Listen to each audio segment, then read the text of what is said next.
Dian Lulung Rohmawati. Saya adalah seorang dosen di Akademi Keperawatan Pemerintah Kabupaten Ngawi. Saya mengampu mata kuliah utama yaitu keperawatan medikal bedah. Selain itu, saya juga mengampu mata kuliah keperawatan gawat darurat dan keperawatan kritis. Pada kesempatan kali ini, saya akan menjelaskan mengenai mata kuliah keperawatan medikal bedah 1. Saya akan menjelaskan mengenai teknik pembelajaran yang akan saya gunakan, yaitu dengan teknik DIA, Delivery, Interaction, and Assessment. Mata kuliah ini merupakan mata kuliah wajib institusi pada semester 3 dengan bobot 3 SKS dengan komposisi 2 SKS teori dan 1 SKS praktek. Adapun deskripsi dari mata kuliah ini adalah mempelajari tentang konsep dan perspektif keperawatan medikal bedah, peran perawat medikal bedah dalam pencapaian tujuan asuhan keperawatan, gangguan patologis sistem pernapasan, kardiovaskuler, gastrointestinal, perkemihan, hematologi, penginderaan dan THT, integumen dan kelamin, serta keperawatan perioperatif. Adapun komponen perkuliahan yang biasanya saya lakukan adalah kuliah, seminar, dan praktikum di laboratorium. Pada mata kuliah KMB 1 ini, mahasiswa harus mampu menjelaskan 10 CPMK, yaitu yang pertama, mahasiswa harus mampu menjelaskan konsep dan perspektif keperawatan medikal bedah. CPMK yang kedua adalah mahasiswa mampu menjelaskan peran perawat medikal bedah dalam pencapaian tujuan asuhan keperawatan. CPMK yang ketiga, mahasiswa mampu melaksanakan asuhan keperawatan untuk mengatasi masalah keperawatan pada pasien dengan gangguan patologis sistem pernafasan. CPMK yang keempat adalah mahasiswa mampu melaksanakan asuhan keperawatan untuk mengatasi masalah keperawatan pada pasien dengan gangguan patologis sistem kardiovaskuler. Yang kelima adalah mahasiswa mampu melaksanakan asuhan keperawatan untuk mengatasi masalah pada pasien dengan gangguan patologis sistem gastrointestinal. Yang keenam, mahasiswa mampu melaksanakan asuhan keperawatan untuk mengatasi masalah keperawatan pada pasien dengan gangguan patologis sistem perkemihan. Yang ketujuh, mahasiswa mampu melaksanakan asuhan keperawatan untuk mengatasi masalah keperawatan pada pasien dengan gangguan patologis sistem hematologi. Yang kedelapan, mahasiswa mampu melaksanakan asuhan keperawatan untuk mengatasi masalah keperawatan pada pasien dengan gangguan patologis sistem indera dan THT. Sedangkan yang kesembilan, mahasiswa mampu melaksanakan asuhan keperawatan untuk mengatasi masalah keperawatan pada pasien dengan gangguan patologis sistem integumen. Dan yang terakhir, yang ke-10 adalah mahasiswa mampu menjelaskan konsep keperawatan perioperatif. Adapun materi perkuliahan pada KMB 1 ini adalah yang pertama adalah konsep dan perspektif keperawatan medikal bedah. Yang kedua, peran perawat medikal bedah dalam pencapaian tujuan asuhan keperawatan. Yang ketiga adalah asuhan keperawatan pada pasien dengan gangguan patologis sistem pernafasan. Keempat, pada sistem kardiovaskuler. Yang kelima adalah pada gangguan sistem gastrointestinal. Yang keenam adalah asuhan keperawatan pada pasien dengan gangguan patologis sistem perkemihan. Yang ketujuh adalah asuhan keperawatan pada pasien dengan gangguan patologis sistem hematologi. Yang kedelapan, asuhan keperawatan pada pasien dengan gangguan patologis sistem penginderaan dan THT. Yang kesembilan adalah asuhan keperawatan pada pasien dengan gangguan patologis sistem integumen dan kelamin. Dan yang terakhir adalah konsep perawatan perioperatif. CPMK ini akan dibagi menjadi 14 kali pertemuan, di mana setelah pertemuan ke-7 nanti terdapat UTS dan setelah pertemuan ke-18 nanti ada UAS. Mata kuliah ini menggunakan referensi buku yang up to date. Selain itu juga menggunakan jurnal-jurnal penelitian yang telah ada yang sesuai dengan bidangnya masing-masing. Adapun dari sistem pembelajarannya, mata kuliah ini juga dilakukan melalui dua cara, yaitu secara daring dan luring. Metode daring dilakukan dengan metode Zoom, e-learning melalui sistem SIAKAT, Google Class Meeting, Edmodo. Sedangkan mata kuliah luring dilaksanakan di dalam kelas. Penerapan metode belajar pada KMB 1 ini dengan menggunakan ceramah tanya jawab, FGD, dan praktikum di dalam laboratorium. Sebelum memulai perkuliahan, biasanya saya menjelaskan terkait dengan RPS dan kontrak perkuliahan yang disepakati oleh dosen dan mahasiswa. Dalam kontrak perkuliahan ini memberikan cara saya menilai dan memberikan bobot penilaian kepada mahasiswa. Selama proses pembelajaran, biasanya saya juga menggunakan teknik DIA yang sudah saya jelaskan tadi. Apa sih DIA itu? Delivery. Biasanya saya juga memaparkan materi berdasarkan JPL dari textbook terbaru dan jurnal-jurnal baik nasional maupun internasional yang terbaru. Yang kedua adalah teknik interaction. Saya akan menciptakan suasana kelas menjadi lebih hidup. Biasanya saya membuat suatu diskusi, studi kasus agar mahasiswa belajar untuk diskusi dengan kelompok yang akan dibahas pada pertemuan selanjutnya. Kasus ini biasanya saya masukkan ke dalam Google Classroom ataupun Edmodo serta si akad yang disediakan oleh kampus. Selanjutnya, mahasiswa nanti akan mengunduh kasus tersebut dan akan melakukan presentasi pada pekan berikutnya. Selain itu, kami juga berdiskusi melalui WhatsApp group sehingga jika ada kesulitan, mahasiswa akan lebih mudah untuk bertanya. Teknik yang ketiga adalah teknik assessment, di mana di sini ada kriteria penilaian setelah pembelajaran. Adapun pembagiannya adalah UTS 25%, UAS 25%, di mana soal UTS dan UAS adalah soal MCQ dengan studi kasus dengan menggunakan CBT atau Computer Based Test, sehingga diharapkan mahasiswa terbiasa ketika menghadapi soal hukum. Yang selanjutnya, praktikum 20%. Kegiatan praktikum ini biasanya dilakukan di laboratorium. Adapun beberapa praktikum di mata kuliah KMI 1 ini adalah tindakan analisa gas darah, EKG, pemberian terapi oksigen, pemasangan kateter, pengambilan darah, vena, dan lain sebagainya. Penilaian yang keempat adalah penugasan sebesar 20%. Penugasan ini dapat berupa penugasan individu dan penugasan kelompok. Selain itu juga biasanya saya sertai dengan kuis ataupun prospek di akhir sesi perkuliahan. Dan penilaian yang terakhir adalah soft skill sebesar 10%, di mana soft skill ini saya menilai terkait dengan absensi dan keaktifan atau partisipasi mahasiswa di dalam kelas. Sekian adalah metode pembelajaran yang biasanya saya lakukan.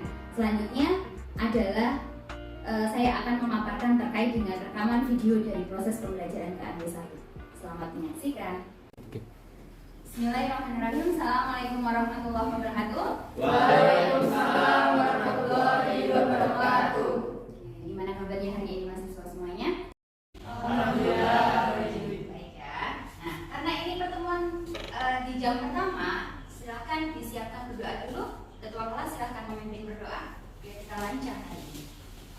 Pada ini hari ini kita berdoa menurut agama dan kepercayaan masing-masing. Doa mulai. Doa selesai. Sekarang saya pengen tanya dulu. Jadi saya pengen tahu apa sih gagal ginjal kronik dari mahasiswa semuanya, pendapat-pendapat dari mahasiswa semuanya. Coba, ayo angkat tangan yang bisa menjelaskan. Iya, silakan, Isna. Gagal ginjal yaitu suatu penyakit di mana ginjal tidak berfungsi dengan baik. Oke, saya jelaskan. Lapisan ginjal itu ada korteks, ada medula, dan ada kalau bareng-bareng ingat ya ternyata ya. Oke, nah terus kemudian di sini nanti ada kalis mayor, ada kalis minor, ya ada uret, terus kemudian nanti dihubungkan sama ureter. Nah, terus sekarang pertanyaannya adalah kalau pasien dengan gagal ginjal itu dari anatomi nanti yang bermasalah di bagian mananya? Di bagian glomerulusnya sini. Ya, di medula ini khususnya di glomerulus, bagian terkecil dari glomerulus adalah nanti nefronnya. Dan nefron itulah yang nantinya berfungsi sebagai penyaring darah, gitu ya. Fungsi-fungsi dari ginjal itu ada bermacam-macam.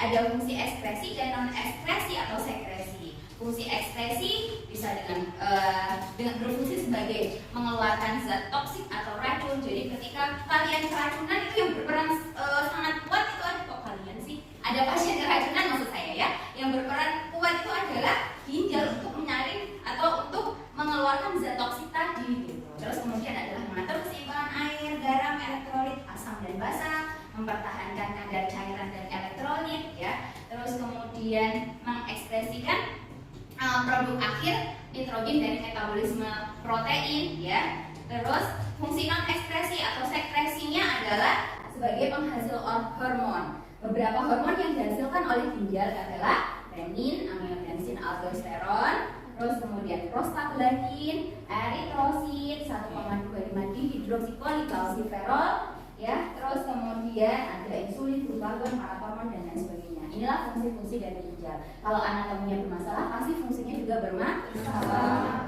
Itulah kalau kurang dari 3 bulan Bu, nanti tiba-tiba dia sesak, tiba-tiba dia muntah, berarti dikatakan kronik atau bukan? Bukan. Tadi apa satunya? Akut. Ya itulah bedanya gagal ginjal akut dan gagal ginjal kronik, gitu ya. Bisa dipahami? Bisa. Kita bisa lanjut ya. Lanjut. Nah, ini adalah penyebab dari gagal ginjal kronik. Ya, pastinya gagal ginjal kronik itu berawal dari gagal ginjal akut kan? Ya, kurang lebih penyebabnya sama, tapi kalau gagal ginjal kronik itu biasanya langsung ke penyakitnya. Bisa penyakit di dalam ginjalnya itu sendiri, ya. Ada penyakit yang di luar ginjal. Maksud saya adalah penyakit penyertanya. Contohnya apa kalau dari penyakit penyerta? Pada pasien apa? Yang pertama adalah pada pasien hipertensi. Pasien hipertensi itu bisa menyebabkan gagal ginjal akhirnya.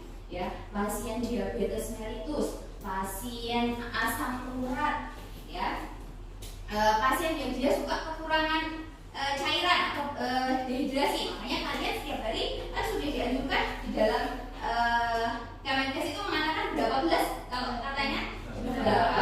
Minimal 2 sampai 3 liter ya. Tapi tergantung dari kebutuhan jumlah dari cairannya, tergantung dari berat badan kalian masing-masing. Itu kan udah diajarkan di cairan semester 1 kan? Nah, ini penyakit penyebabnya ternyata ada banyak sekali ya. Ada penyakit infeksi di dalam ginjalnya itu sendiri. Contohnya apa? Pyelonefritis, glomerulonefritis, sindrom nefrotik dan lain sebagainya ada di sini. Terus kalau penyakit metabolik yang saya jelaskan tadi, penyakit penyertanya maksud saya ya, itu ada diabetes, asam urat, ada hipertensi dan lain sebagainya. Ada juga nanti penyakit yang menyebabkan obstruksi atau hambatan pada saluran perkembangan, itu juga bisa menyebabkan gagal ginjal. Ya, contohnya apa? Pada pasien dengan BPH, ya, benik prostat hiperplasia. Terus kemudian pada pasien dengan batu ginjal, itu juga pada akhirnya bisa menyebabkan gagal ginjal. Terus sekarang pertanyaannya, apakah pasien-pasien yang tadi DM, hipertensi, batu ginjal, terus kemudian ada infeksi tadi, apakah cuma sebulan 2 bulan dia langsung kena gagal ginjal? Tidak, pasti dalam proses waktu yang lama ya, bisa kurun waktu 5, 10, 15 tahun berikutnya gitu. Orang kadang enggan untuk memeriksakan diri, aku cuma hipertensi saja, nah, terus biasa saja kok saya gitu kan ya. Tapi pada 10 tahun mendatang, ketika dia tidak melakukan pengobatan secara rutin, maka dia bisa jadi terkena gagal ginjal gitu ya. Nah, ini faktor risikonya ada bermacam-macam.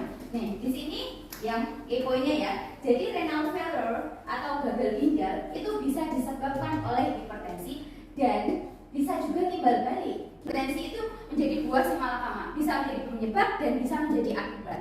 Yang awalnya pasien tidak mengalami hipertensi karena ada gagal ginjal, dia jadi hipertensi, itu bisa karena di sini faktor risikonya seperti ini. Dan ada macam-macam di sini ya, ada diabetes, trombus, perokok. Ayo siapa yang merokok? Ada yang asisten kesehatan, ada yang merokok ya? Ya. Nah, terus kemudian ada obesitas dan lain sebagainya. Ini adalah faktor risiko dari gagal ginjal ya.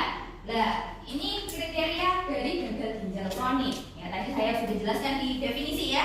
Pokoknya yang lebih dari 3 bulan itu dikatakan gagal ginjal kronik. Di mana dengan manifestasi klinis atau dengan tanda dan gejala dia ada kelainan patologis. Yang kedua adalah terdapat tanda kelainan ginjal. Terus cara tahunya bagaimana lihatnya ini? Dari hasil USG ginjal nanti ya. Oke.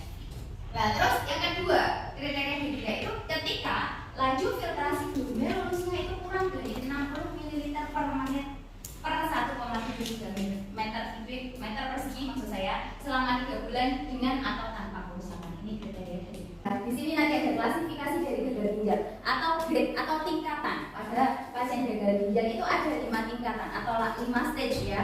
Pernah nggak mendengar gagal ginjal tipe 1?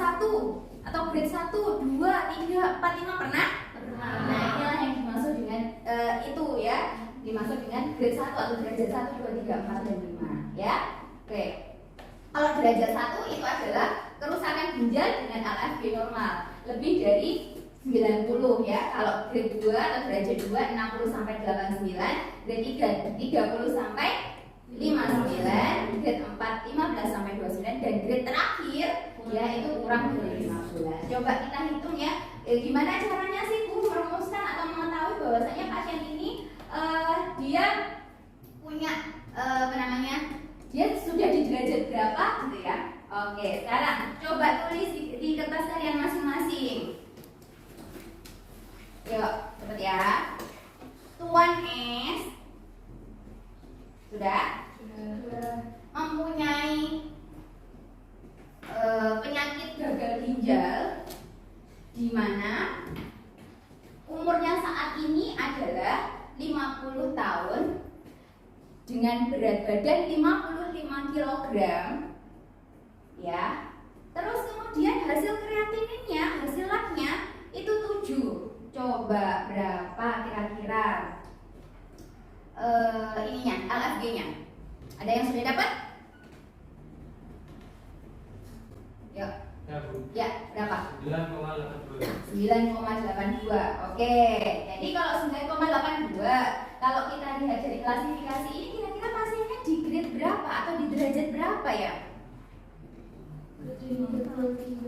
Terminal ya, di grade 5. Di mana kalau berdasarkan tabel ini, rencana tata laksana pada pasien dengan gagal ginjal terminal atau nanti ketika kalian klik di Google namanya end-stage renal disease ya, itu dia harus melakukan terapi pengganti ginjal ya. Terapi pengganti ginjal salah satunya yang sering kalian dengar adalah hemodialisa ya, atau cuci darah. Nah, itulah yang disebut dengan tata laksana dari pasien dengan gagal ginjal terminal ya. Harus cuci darah dia.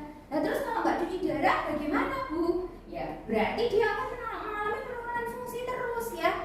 Nah, nggak bisa, dia harus tertolong, dia harus ada pengganti ginjal tambahan ya tadi, mesin tadi, ya mesin hemodialisa tadi. Ini ya. Oke, bisa lanjut? Bisa. Oke.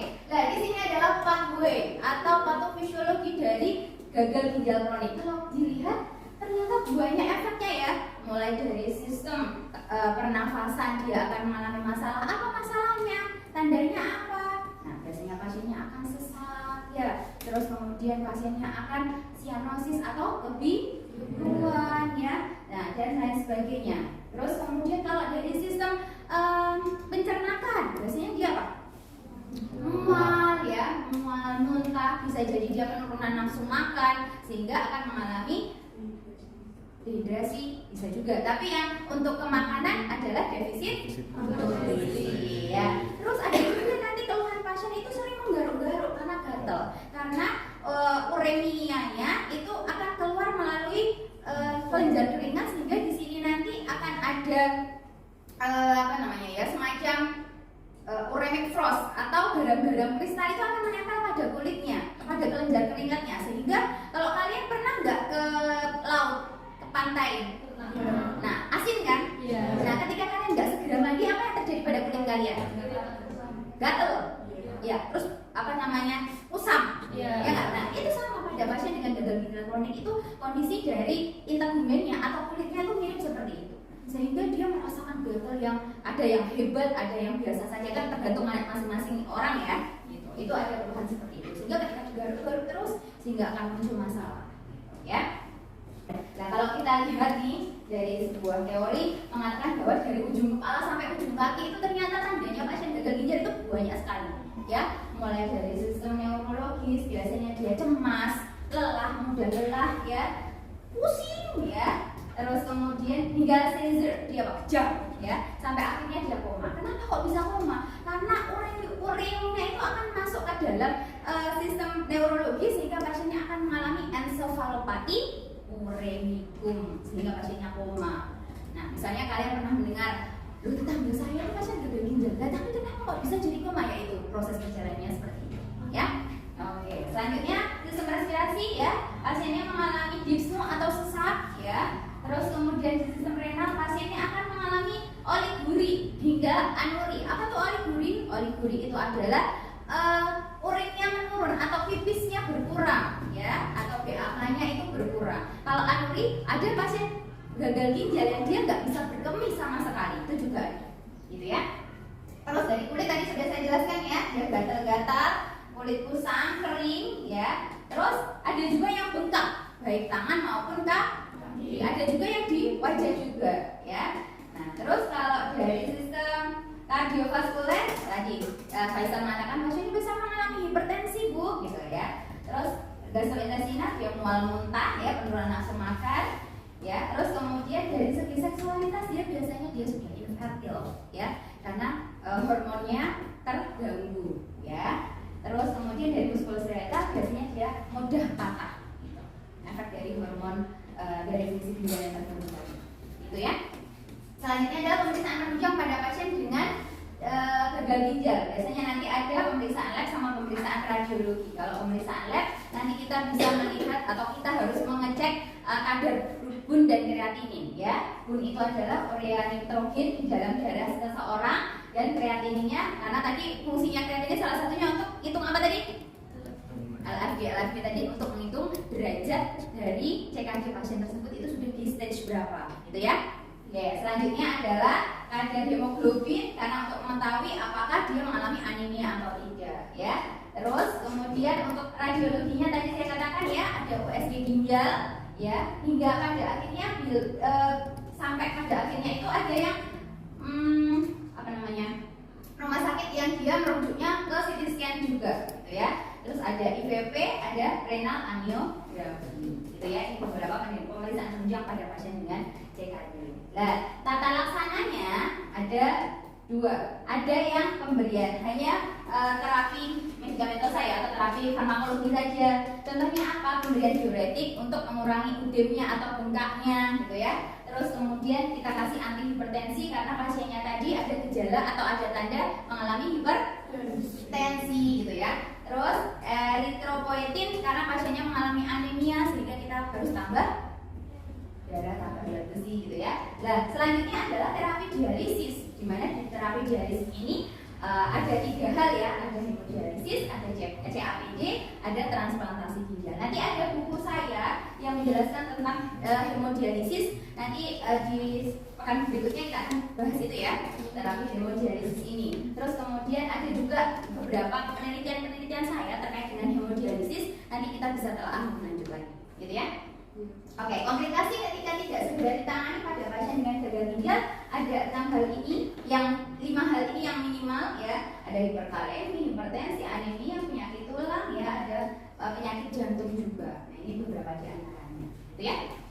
Nah, sekarang kita masuk ke dalam asuhan keperawatan pada pasien dengan gagal ginjal kronik. Tahapan dari proses keperawatan yang pertama apa? Kajian ya, kita harus mengkaji dulu sebelum kita melakukan intervensi atau melakukan asuhan keperawatan pada pasien tersebut ya. Langkah pertamanya adalah pengkajian, maksud saya. Nah, pengkajian itu ada dua. Yang pertama adalah apa? Anamnesis. Yang kedua adalah pemeriksaan.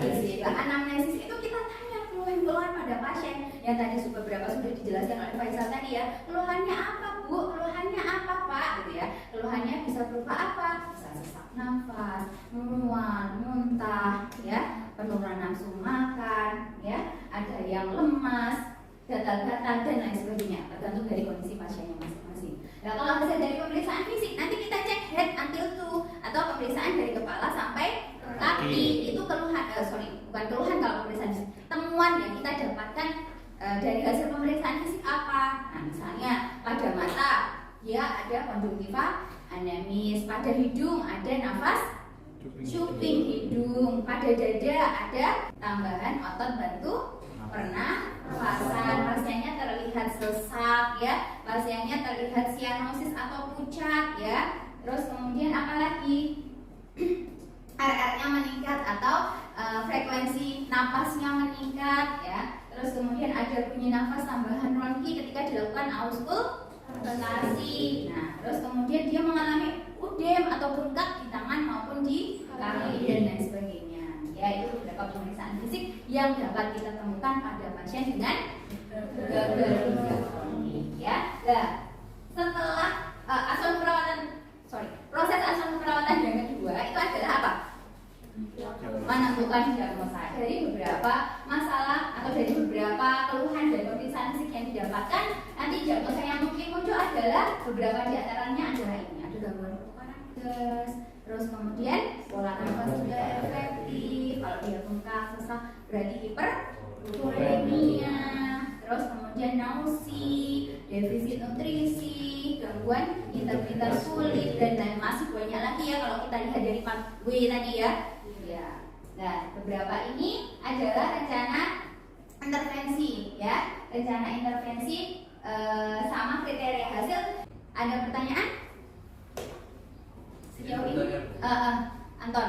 Bagaimana jika ada pasien dengan gagal ginjal stadium 5? Apakah bisa sembuh? Oke, kita balik lagi ke derajat tadi ya. Kalau kita lihat dari derajat tadi, stadium 5 itu adalah stadium yang paling akhir, di mana di sini adalah LFB-nya atau laju filtrasi glomerulusnya kurang dari 15, seperti pasien tuan S tadi ya dengan LFB 9,89 ya. Nah, itu termasuk pada pasien dengan gagal ginjal terminal atau pada pasien dengan derajat 5. Nah, pertanyaannya tadi, pertanyaan itu adalah pasien ini bisa sembuh nggak sih Bu? Bisa sampai dia nggak hadir lagi nggak Bu? Gitu kan pertanyaannya. Nah, tidak bisa. Kenapa? Karena dari anatominya saja sudah dia rusak banget gitu ya. Terus berarti fungsinya kan juga beberapa fungsi ekskresi maupun non ekskresi tadi kan juga bermasalah juga. Jadi pada intinya pasien dengan gagal ginjal terminal ini dia tidak bisa balik lagi ke LFG yang lebih dari 90. Tapi dia bisa mempertahankan kualitas hidupnya dengan apa? Dengan terapi pengganti ginjal ini, gitu ya. Dia bisa yang awalnya kita terlepas dari takdir ya. Nah, jadi ketika dia melakukan hemodialisa rutin atau cuci darah rutin, nah dia bisa memperpanjang hidupnya ya dengan kualitas hidup yang lebih baik. Yang awalnya dia lemas, sesak terus, bengkak terus karena dia rajin HD, dia rajin cuci darah, dia akhirnya kembali dengan sesak yang berkurang, terus kemudian bengkak yang berkurang pula. Jadi HD itu hanya mengurangi manifestasi klinis yang ada pada pasien, tidak bisa mengembalikan laju filtrasi glomerulus ke normal kembali. Begitu. Ada pertanyaan lainnya? Cukup? Oke, sekarang saya mau mengevaluasi kalau sudah ada pertanyaan ya. Oke, jadi berdasarkan apa yang sudah saya jelaskan tadi, kesimpulan dari bermacam-macam hal tadi apa ya? Ada yang bisa angkat tangan? Andini. Menurut apa yang saya tangkap tadi, gagal ginjal kronis itu bisa disebabkan oleh hipertensi. Kemudian hipertensi juga bisa menyebabkan gagal ginjal kronis. Oke, dia. Yang saya dapatkan dari materi tadi bahwa gagal ginjal kronik itu tidak dapat disembuhkan, tapi manifestasinya bisa dikurangi dengan cuci darah. Ya, beberapa sudah dijelaskan tadi oleh teman-teman semuanya ya. Oke, sejauh ini sudah bisa menangkap ya materi hari ini ya. Oke, nanti silakan Anda download ya materinya, nanti saya unggah seperti biasa, saya unggah di Siakat ya. Ya, silakan kalian download masing-masing gitu. Sekarang nggak usah by paper lagi ya. Silakan di download dan nanti ada post test ya di Google Form ini. Setelah ini nanti saya akan masukkan, terus nanti silakan kalian klik Google Form ini untuk mengisi post test pada hari ini, gitu ya. Oke, sekian dari saya untuk hari ini. Terima kasih. Assalamualaikum warahmatullahi wabarakatuh. Demikian tadi adalah penyampaian bukti kinerja pengajaran perguruan tinggi saya. Sekian, terima kasih. Wassalamualaikum warahmatullahi wabarakatuh.